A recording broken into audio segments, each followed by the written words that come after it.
Hola, ¿qué tal? ¿Cómo les va? Y un día le dijeron al Turco así, venía a hacer una entrevista y el Turco le dijeron, ¿con quién es? Es con Daddy.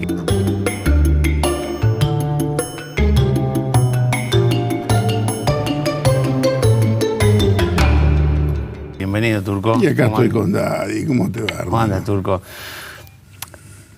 ¿Sabés para qué me sirvió Marx, Engels, el estructuralismo? Para hacer plata. Manejando esas cosas así, más o menos bien, podés hacer mucha plata aquí en Buenos Aires. La edad de los bifes. La edad de los bifes. El Overdone Rocamora. Rocamora. Qué lindo libro, ¿Sabés Turco? para qué me sirvió el estructuralismo? Todo eso? Para hacer guita. Y que es verdad. Y es una interpretación utilitaria que es absolutamente lícita. ¿Entendés? Tenés que saber, está ahí toda la cultura. También servía para la conquista en otros tiempos. Sí, en la época de la publicidad. En la época, no solamente de la publicidad. No, las agencias digamos, que manejaban eso también manejaban. En los 70, por ejemplo, vos para levantarte una mina tenías que hablar de Freud, de Marx. Sí.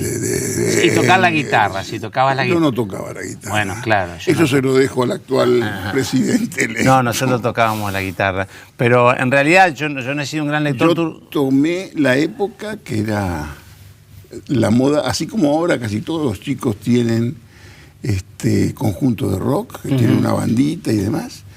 Cuando yo estaba en el colegio secundario, la onda era tener un conjunto folclórico. ¿Entendés? Claro, sí, todos los sí, muchachos sí. cantaban. Sí, sí, a sí, ver sí. qué aqueño, vamos a bailar Sí, y sí, todo sí, eso. sí. ¿Y en qué? Digo, vos sabés que yo iba a hacer un libro sobre el peronismo, que tenía ganas de hacer una película, se llamaba Un Cuatro con proyección. Soriano siempre me decía que era buen titulero yo. Un Cuatro con proyección, que era la vida de dos peronistas. Uno de esos era ese personaje tuyo, de la edad de los bifes, y otro era el que había sido el que creía que cada vida tenía que ser una catedral, cada uno debía cumplir lo que prometió y se prometió, que también es literal de tu libro. Y siempre andamos con el peronismo de los 90. Y Me interesa lo del 4 con proyección, Está lindo. que es un jazz derecho, un jazz. Claro, un 4 con cuatro. proyección, un bruto con inquietudes sería. Claro, ¿no? muy bien. ¿Y no lo hiciste eso? No, porque para hacer la película de peronismo tengo que abrir mucho mi corazón y como el peronismo es mierda y cielo, tengo que destapar muchas ollas mías. Entonces, para definir el peronismo me tengo que definir yo, que es bastante problemático. Lo tomás casi como una cuestión directamente personal. Totalmente. Y si yo te digo a vos que el peronismo se interpreta mejor desde la literatura que desde la política. No me sirve. Pero dale, vamos a profundicemos. ¿En serio? ¿Sí? Digamos, yo, mi primer cuento que tiene que ver con el peronismo se llama La Resistencia.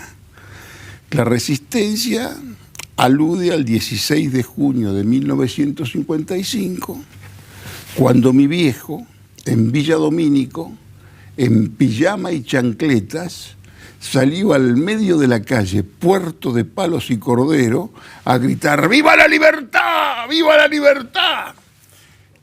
El otro gorila vivía a 4 cuadras, que se llamaba don Enrique Seconi.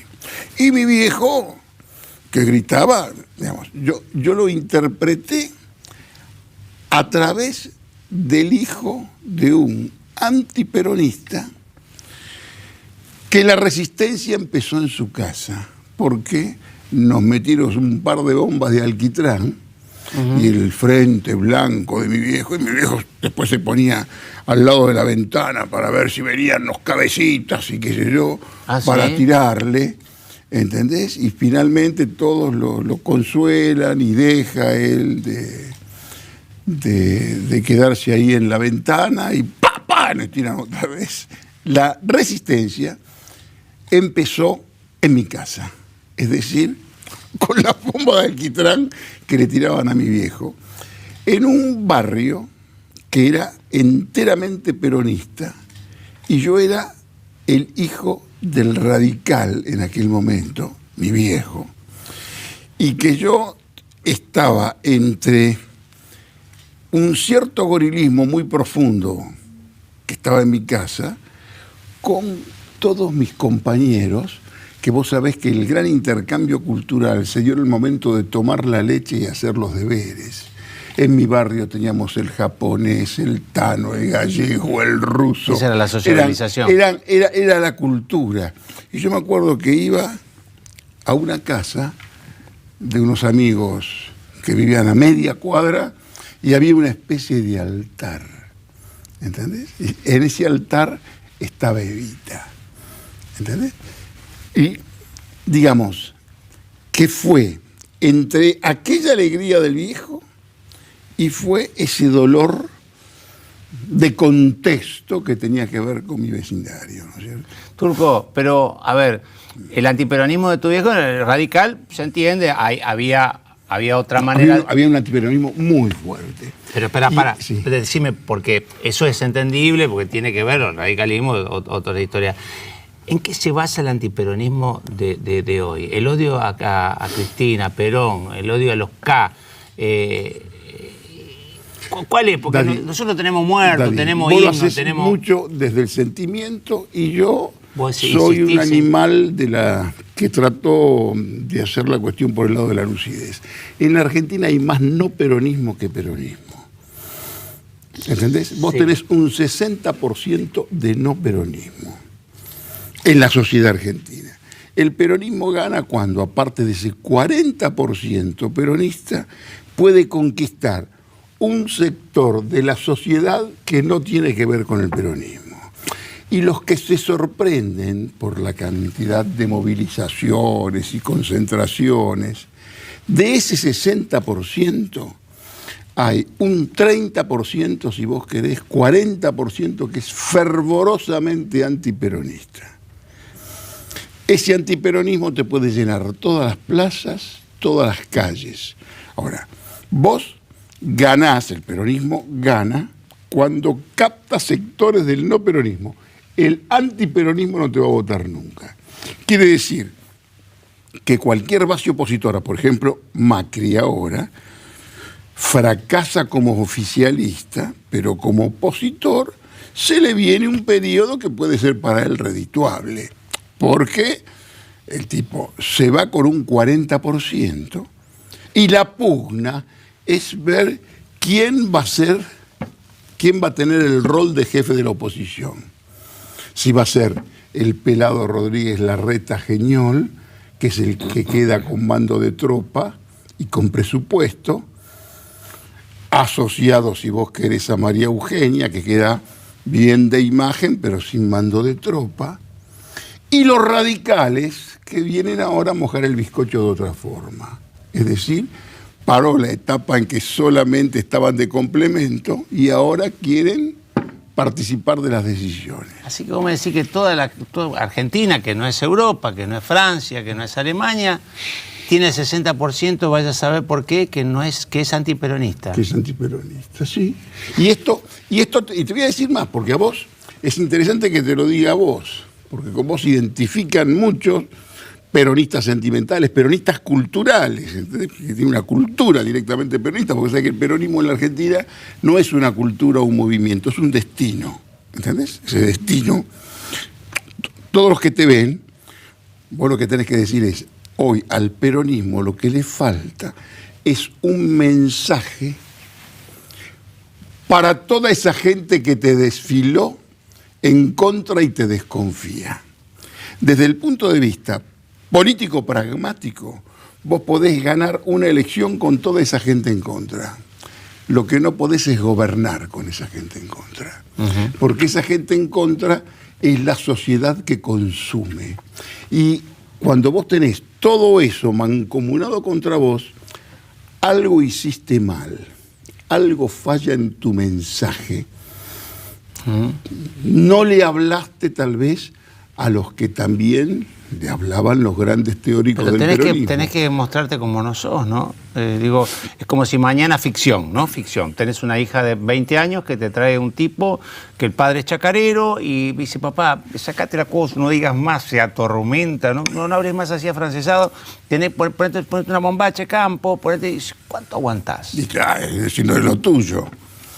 Por eso, ¿hasta cuándo aguantar esta cosa de la pistola, correla? No, pero no es pistola Correla. Acá estamos hablando de temas políticos. Sí. Esto ya no es una cuestión de sentimientos. Okay. Es una cuestión política. Vos, para gobernar, tenés que hablarle también a los que pagan sueldos. Sí. Hablarle a los que pagan salarios. Vos tenés una interpretación del peronismo. Con el peronismo todos los industriales siempre ganaron dinero. Obvio. Entonces, vos tenés que hablar a esos tipos que te tienen miedo y te desconfían. El compromiso que tiene Alberto, Alberto junto a la doctora, por supuesto que es esta dupla que es la nueva, es, si vos querés no defraudar a toda la gente que te apoyó, y también ver cómo seducís, atraés a toda esa gente que no te votó y es la que vos necesitas para gobernar. Sí. Es un tema que va al margen de los sentimientos. Yo no entiendo. Es ajedrez puro, sí. Política tiene que ver pura. Con eso. Política pura. Sí. ¿Y eso te parece que se puede dar? Porque tampoco vos me decís la oposición, y yo me recuerdo en el aula magna, en el aula Alberdi de la Facultad de Ciencias Jurídicas y Sociales, donde yo fui a estudiar abogacía, y veía esos cuadros del FIP, el Petizo de la Cava, los Sturing, que van con la JP, piezas de oratoria filosófica, y vos me decís que la oposición es Macri y que puede alternar, digamos, ¿de eso me está hablando? Mira. Yo tengo una teoría que me cargan algunos, yo la utilizo bastante y la pruebo, ¿entendés? En la Argentina existe la purificación a través del fracaso. Es decir, un estadista, un presidente, se purifica con el fracaso del que lo sucede. Origen de la frase de Perón, no es que nosotros fuéramos buenos, sino que nosotros... Lo que vino después es Perón. El paquete que vas a recibir hoy, así seas vos fundamentalista chita, trotskista, anarcocapitalista, liberal, neoliberal, radical, del FIP, lo que sea, vas a recibir un paquete que es mucho más fácil que choques la calecita en un término de tiempo relativo a que tengas una gran garantía de éxito. Y cuando vos tenés un 40% que ya está en contra, que espera que trastabilles, porque se acabó, no hay más luna de miel de los presidentes, ¿entendés? Ya no tenés. Yo, por ejemplo, Alberto Fernández, como si a Macri le di 90 días, por supuesto que no te vas a poner crítico, medular. El 11 de diciembre ya querés resultados. No hay resultados. Por lo menos hasta marzo tenés que darle la posibilidad de ver cómo es que se mueve, qué es lo que hace. ¿Entendés? La oposición, inteligentemente, intentó adelantarte un conflicto, que no lo logró. Pero si la elección era un mes después, quizás después te tocaba un poquito más fuerte. Porque vos ves que Macri, el Macri de las PASO, en adelante, el que se pone a besar pies, a gritar, y hace toda una política que no hizo. Con un mes más teníamos previos. 4 puntos de diferencia. En un mes más te podía haber peleado alguna cosa más. ¿Por qué? Porque te precipitaban la interna tuya. Este es un juego también. Es una cuestión política que también tiene que ver con un juego. Vos tenés que ver. Estaba seguro el macrismo que te ganaba porque tenías al peronismo dividido en 3, 4 pedazos.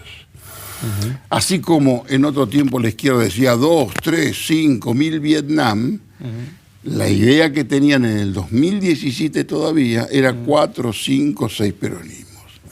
Aquí, quien se manejó con una gran capacidad de conducción fue la doctora. Si la doctora hubiera tenido en el 2015 la inteligencia que aplicó en el 2019, ahora no perdía Daniel Scioli. La jugada importante que hace ella no es ponerlo a Alberto de número 1. Su jugada importante es ponerse ella de número 2. Con lo cual contiene todos los votos propios que tiene ella y designa una de las personas que puede permitir que sus votos no se escapen.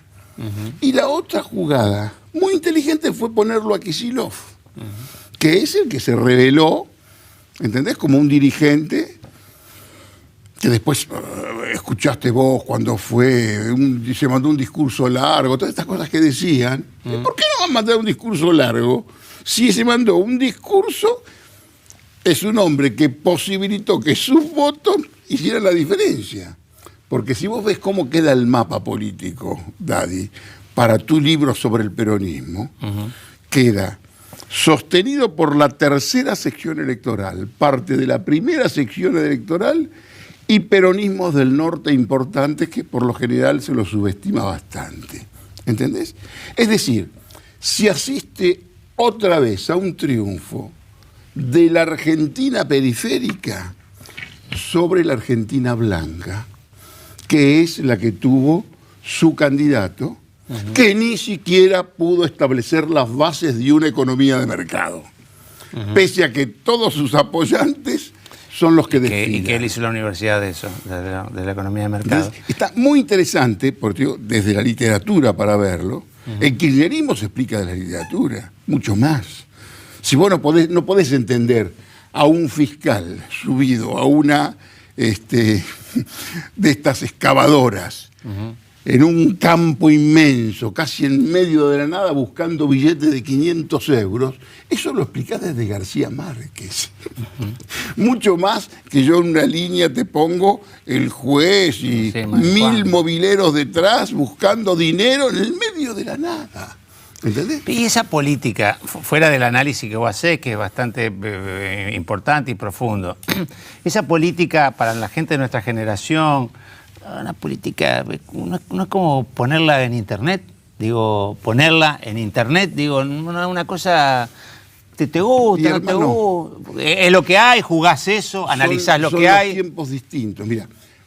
Pero quiero saber qué te pasa a vos, porque vos me estás analizando algo que está desde la tribuna. Mirá, pasa así, el 4 se proyectó. Y desde adentro. Desde adentro, te digo, no de la tribuna. Mira, esto es muy simple.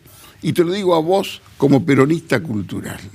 Vos no podés adaptar la realidad a tu peronismo. Tu peronismo es importante cuando es tu peronismo el que se adapta a la realidad. ¿Entendés? Una de las características, que es lo que atormenta. Yo soy peronólogo, mucho más que peronista, ¿entendés?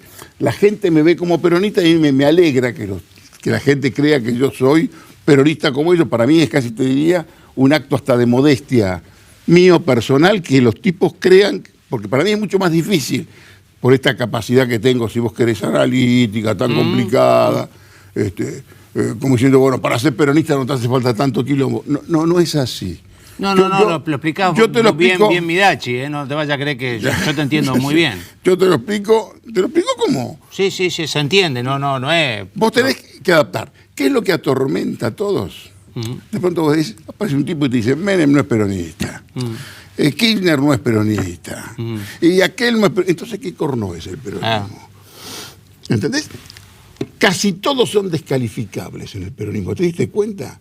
Vos ves en cualquier reunión de peronistas, ¿qué querés con este? ¿Qué querés con el otro? La suma de todas las descalificaciones te hacen es el peronismo. Algo un poquito más interesante, que por eso te digo que se explica mucho más con una visión literaria que política. Y dentro de esa visión está muy bien, me gusta, lo tomo, me gusta, y esto de este peronismo emocional, adaptarlo al... Y si no, el peronismo emocional tenés que adaptarlo a la realidad, porque vos me decís, yo me puedo resistir al WhatsApp, a lo que vos quieras. Pero vos tenés que pensar que todavía acá hay presos. Argentina no resolvió circunstancias desde antes de la época del fax. Y la única revolución que triunfó en el mundo fue la revolución de las comunicaciones. Vos antes, hasta para levantarte una mina, tu metodología era otra. ¿Entendés? Hoy Y a tenés que adaptarte vos y a propósito de a eso, los medios Turco, que tenés. ¿Cómo se ve lo que viene con respecto a los medios? Porque todos sabemos de qué se trata. Era como yo siempre digo, en una parte Jim Connery, Kevin Costner le dice, quiero buscar al Capone, y están los dos rezando, y Jim Connery le dice, mira, está acá a 2 cuadras, hay que ir y golpear la puerta y pasarla, pero después no hay marcha atrás, estamos dispuestos a hacerlo. ¿Qué te parece? ¿En qué tramo estamos de eso? Porque todos sabemos de qué se trata. ¿Estás seguro? Sí, yo creo que la guita los que tienen siempre, que el que quiere venir a hacer negocio, no le importa si hay un sistema jurídico importante o no, viene y se lleva la moneda, se la lleva, si es en español y Esto todo es muy eso. simple. Estás en un mundo donde una llamada telefónica de Trump con Alberto Fernández hizo que los papeles argentinos subieran un 10% de pronto en la bolsa de donde fuera. ¿Entendés? Hay una cosa que hay una interconexión que te tiene que tener a vos obligatoriamente con todas las antenas de lo que pasa en el mundo. Que el enemigo no es tan visible Perón como te yo decía, digo. Perón te decía que la verdadera política, la gran política es la política internacional. Hoy tenés muchos clavos miguelitos en el camino. Tenés clavos miguelitos, tenés minas antipersonales, tenés que tener cuidado donde caminás porque te explota todo y se te va todo al demonio, ¿entendés? Hay miguelitos, por ejemplo, el tema de la política internacional es serio. ¿Por qué te digo es serio? Venezuela, que era una chicana, pasa a ser un elemento de acción geopolítica, ¿entendés? Que Alberto Fernández se vaya a México, te instala en el centro el conflicto que tenés con Brasil. Que el conflicto con Brasil, pese a Bolsonaro, a lo que vos pienses y demás, al margen de todas tus cuestiones culturales tenés que resolverlo en la práctica. Y me parece que en eso está inteligentemente Alberto y la doctora, ¿no es cierto? ¿Y a la región cómo la ves? ¿Hay una manera de que se pueda volver a parar espalda con espalda la región como para empezar realmente a lo que nunca pasó, que es negociar con lo que son cualquier parte del mundo, China, Rusia, Estados Unidos? La mejor manera es como, yo siempre digo, hay un tipo que presta plata en el casino, si van de a uno te hacen pelo y barba, tienen que ir los 6, 7 que siempre piden a uno. Atiendo de a uno, dice el tipo. No hay giles, hermano. Atiendo de a uno, vas a venir de a 6. Vos, mira, primero voy a hacer todo lo posible para que los 6, antes de llegar a mí, estén todos peleados entre sí. Sí, bueno, eso fue lo que se hizo. La región, hoy, vos tenés, te diría, un estado de impaciencia colectivo en casi todos los lugares, qué sé yo, en Chile. No es el fracaso del neoliberalismo. En Chile, el aumento de la nafta te hizo lo mismo que en Francia el aumento de la nafta te llevó al fenómeno de los chalecos amarillos. ¿Entendés? Ahí hay un estado de impaciencia. Acá, verdaderamente, aquí, tienen que celebrar a los dirigentes sindicales, tienen que celebrar a los dirigentes de las organizaciones sociales, tienen que tratar con muchísimo respeto a la iglesia, a sectores incluso evangélicos que hacen un trabajo abajo absolutamente formidable. ¿Entendés? Por supuesto que esto no se agota en eso. Sí. Vos, más como peronista, vos tenés que, porque acá el peronismo mezcla dos cosas que son fundamentales, que tal vez para tu libro yo te lo pongo, que es el capitalismo con la justicia social. En otros países, si hubieran tenido el intermedio del peronismo entre una posición y la otra, hubieran tal vez tenido un poquito más de suerte. ¿Entendés? Porque vos tenés un intermedio, que es capitalismo. ¿Qué significa? Liberalismo, neoliberalismo, economía de mercado, como vos lo quieras llamar. Menem, para maquillar un poco lo que hacía, decía economía popular de mercado. ¿Qué es lo que necesitas? Consumo. ¿Qué es lo que necesitas? Que con toda esa gente que está, que te manifestó en contra, pueda consumir, ¿cierto? Consumo. Desde el peronismo, ¿cómo lo tenés que hacer? justicia social. Vos necesitas niños nutridos, niños educados y viejitos que tengan también sus remedios. ¿Entendés? Tenés que hacer un proyecto a partir de esas premisas. Eso es lo único que no negocia un auténtico justicialista. Esas cuestiones que son básicas. Ahora lo otro, tenés que establecer las bases de una economía de mercado. Y tenés que exportar. Tenés que meterte en el maxiquiosco, que es el mundo. Sí. ¿Entendés? Contame, ¿qué es lo que vislumbrás, ya que tenés un poder analítico tan importante y tan de escucharte como yo te escucho atentamente? Vivo de esto, hermano. No, pero Sí. podrías vivir, pero digo, te comprendo mucho y lo bajás a un lenguaje bastante llano, bastante didáctico. Digo, que yo, Mario Magda no lo hace. Pues por decirte algo. Contame, ¿qué es lo que ves? ¿Estás esperanzado, no estás esperanzado o seguís analizando como si fuera el país de otro? No. Yo soy un profesional de esto. Sí, eso lo sé. Mi negocio, la esperanza, por supuesto, está siempre que empieza una nueva historia. Si vos me decís lo que tiene que ver con pertenencias, yo siento que este es mi gobierno, no es mi gobierno. Yo, la verdad, como cuando hago análisis político, no lo hago desde un espacio, ¿entendés? Determinado. ¿Cómo es que lo veo? Yo te diría que lo veo a un Alberto Fernández que trata de hacer lo mejor, que toma conciencia, hasta corporal, conciencia física, de los problemas que hereda. Me parece que está verdaderamente preocupado por los primeros 45, los 60 primeros días que son tan fundamentales, inspirado, te diría, en un pacto, en un gran acuerdo de precios, que me parece bueno, que es interesante proponérselo, pero que funciona como un Valium cuando un tipo está bastante enfermo. ¿Entendés? Le podés aliviar un poquito la tensión, ganar un poco de tiempo. Pero acá me parece que tiene que meter mano en cuestiones fundamentales para generar confianza. Y no es que vengan dólares, inversores. Alrededor de este estudio, en todos los departamentos, hay dólares. ¿Entendés?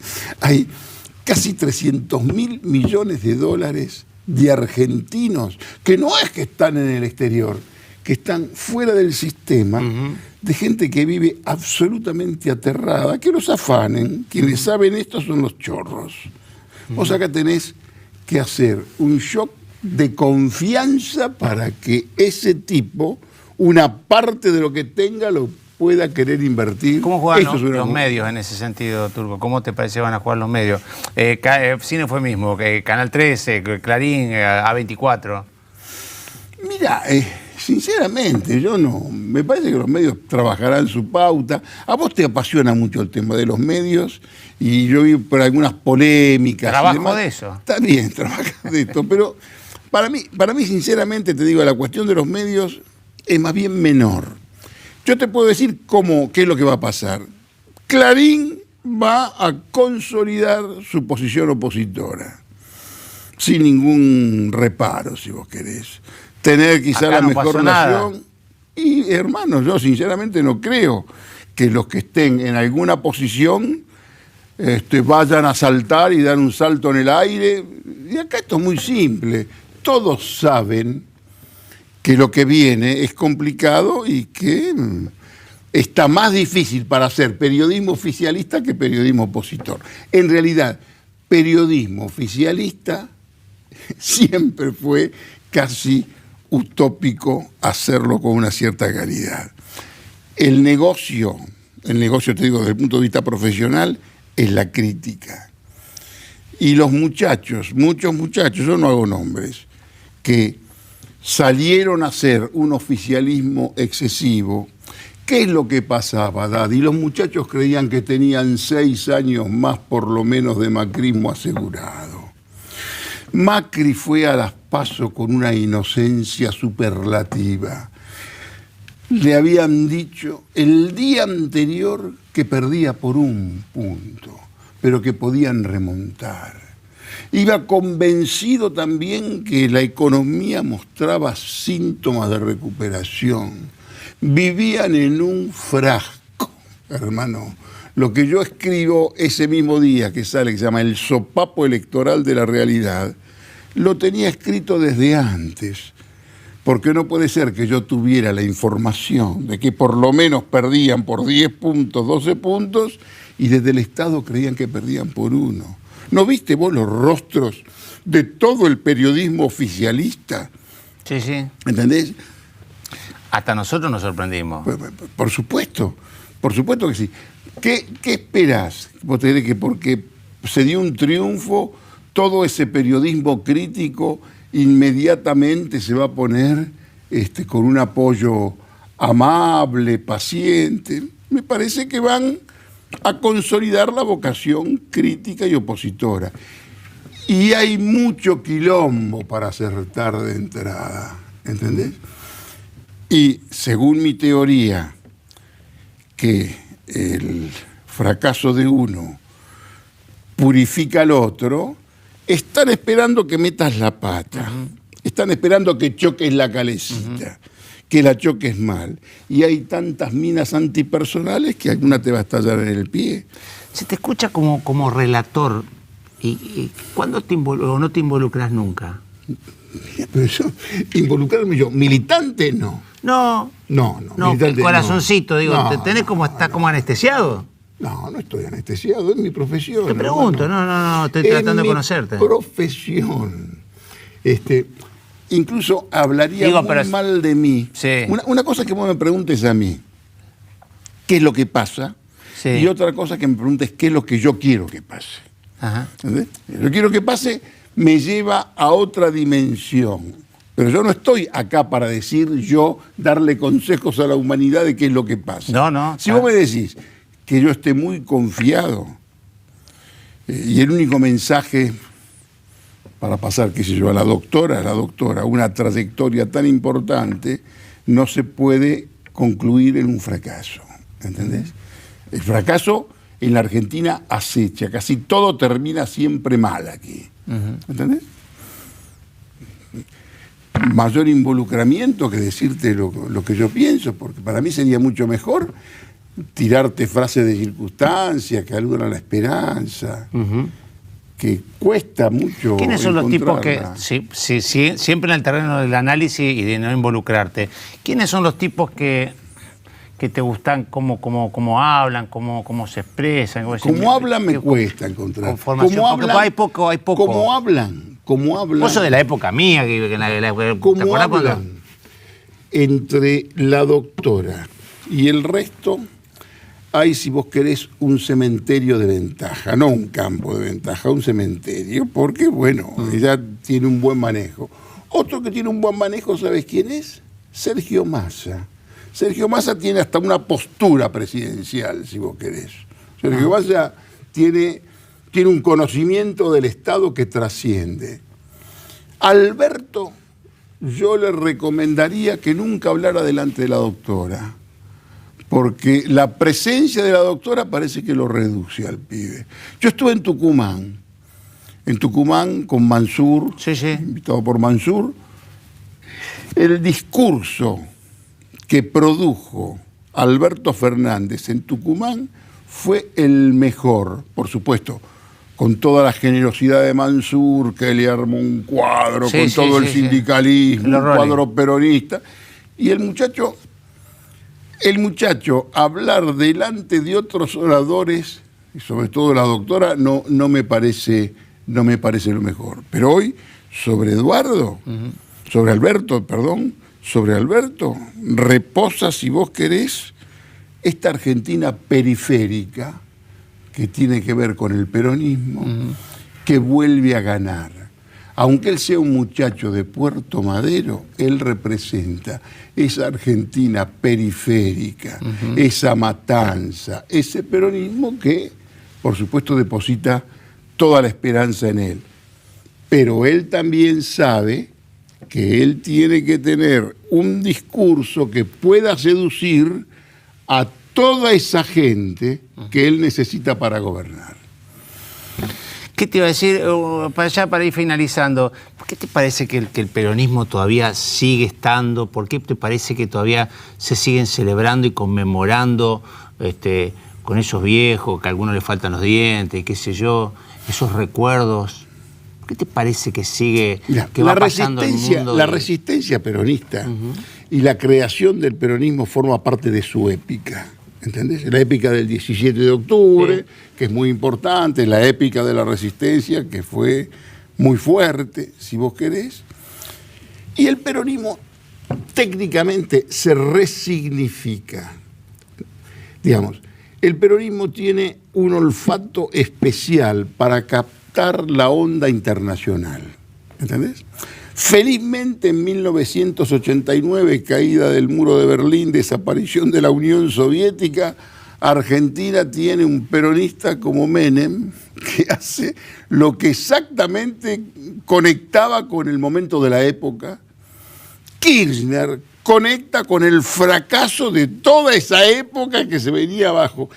Y el peronismo sigue estando, ¿entendés? Si el peronismo tiene que privatizar, se privatiza. Y si se tiene que estatizar, se estatiza. Y tal vez son los mismos y quizás con los mismos argumentos, ¿entendés? Son las mismas obras de teatro de Francisco Charmielo, ¿te acordás? Que pasan de un lado a otro. El peronismo ahora creo que tiene que captar un momento histórico más complicado, porque es un momento de crisis generalizada y múltiple. En Estados Unidos no manda Henry Kissinger, manda un tipo que aglutinó todos esos americanos del interior que estaban prácticamente ya descartados, un Trump. No tenemos a Fernando Henrique Cardoso en Brasil. ¿Entendés? Aquí tenemos esa Bolsonaro. ¿Entendés? Es un momento de impaciencia de las sociedades. Digamos, no hay un capo del mundo que te dice yo soy el ejemplo moral aquí. Tenés un Estados Unidos en una cuestión conflictiva con China, los rusos muy vivos, muy hábiles, quizás Putin es, si vos querés, hoy individualmente el estadista más importante, aunque en realidad el estadista más importante hoy es el que está en el Vaticano. Sí, señor. Dos últimas. ¿Por qué vas ahora? Digo, ¿cuál es tu zanahoria a la edad que tenés? Digo, ¿qué es lo que te excita? ¿Qué me excita? ¿Qué es lo que qué es lo que a mí? Antiguas excitaciones felizmente se mantienen, que tienen que ver con lo personal. Sí. Pero a esta altura de mi vida, mira, no me interesa ni la guita. El tema del prestigio también es bastante relativo. Casi todo lo que me propuse hacer lo hice relativamente con suerte. He publicado más de 30 libros. ¿Entendés? ¿Qué es lo que yo pido para mí? Yo no quiero ser más funcionario de nada. Cuando hablo con alguna gente de la política, muchachos, no se hagan problema, no quiero ser ni embajador, ni plata quiero. Yo hago directamente lo mío. Me mantengo más o menos lúcido, independiente. Tengo mi portal digital y cambiaron. Vos hablas mucho de medios de comunicación. Yo con mi portal digital, mis 175.000 seguidores reales de Twitter, que casi el 90% de los periodistas me siguen. Yo, al margen de todo eso, también voy a la televisión, solo soy un multimedio. Absolutamente independiente, que no depende de nadie. Eso es lo que te... Es lo que soy y lo que me sostiene, hermano. Está muy bueno. Viste que en octubre yo siempre decía, en octubre siempre llega el momento donde decimos ¿qué vamos a comer para Navidad? Siempre hay una tía que aparece y dice, ¿qué comemos para Navidad? ¿Qué haces para la Nochebuena? ¿Cuál es la verdad? Sí. Los últimos años me tomo un avión. Te rajás. Sí. Yo tengo un problema. El verano no me interesa mucho acá. En cuanto veo las primeras hojotas, ya me quiero rajar. En cuanto veo los gordos con pantalón corto que dan vuelta por ahí, ya sinceramente. Y yo, en el mes de enero, febrero, escribo mi literatura, mis otras cosas. Te va para el invierno. De urgencia. Cuando yo digo que le doy 90 días, ponele, de cierto tiempo de tregua, de acomodamiento, en realidad estoy hablando de mí también, personal, porque me encanta enero y febrero no hacer un pomo. ¿Entendés? Y escribo en algún otro lado. Por las tonterías que tiene que ver con la celebridad o el hecho de ser más o menos conocido, hay muchas cosas que ya no puedo hacer. Sentarme solo en un café con algo a escribir o a leer, ¿entendés? Hay muchas cosas que... Y a veces me fascina la llegada de las fiestas.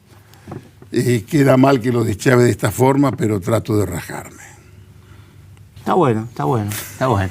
Te agradezco mucho, Turquito. La paso muy bien. Muchas gracias, no loco, sé si... Muy amable, muy interesante, y gracias por todos los conceptos que me han abierto un poco más. Muy amable. Te agradezco mucho. Nos vemos. Estoy con el amigo Navarro aquí en El Destape, de ahora en más y por un muy buen tiempo. Así que necesitamos que te suscribas al Destape, un medio independiente. Suscríbete.